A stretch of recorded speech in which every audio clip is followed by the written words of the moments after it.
নমস্কার বন্ধুরা, আজকে আমার ভিডিওটা হলো প্রতিবাদের ভিডিও। দেখতেই পাচ্ছেন কৃষ্ণনগর সিটি জংশনে দাঁড়িয়ে আছি। এই যে আমাদের ট্রেন অবরোধ চলছে। কেন জানেন?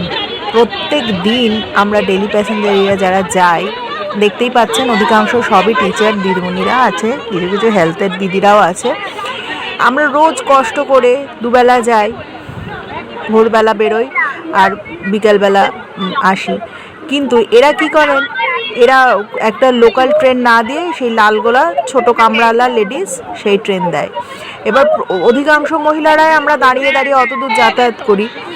এবার সেই নিয়ে হলো প্রতিবাদ, কেন এরকম ট্রেন দেবে, কেন আমাদের লোকাল ট্রেন দেবে না। লোকাল ট্রেনে লেডিস কামরাগুলো একটু বড় হয়, আমাদের সুবিধা হয়।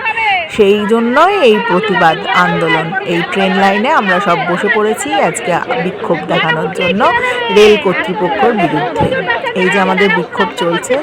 তারপর হলো কি, খানিকক্ষণ পর ওই যে মহিলা দাঁড়িয়ে পুলিশের সঙ্গে, জিআরপি পুলিশের সঙ্গে কথা বলছে, ওনারা গেলেন রেল কর্তৃপক্ষ ঘরে কথা বলার জন্য। সেই কথা আমাদের পুলিশ দিয়ে হাঁটিয়ে দেওয়া হলো।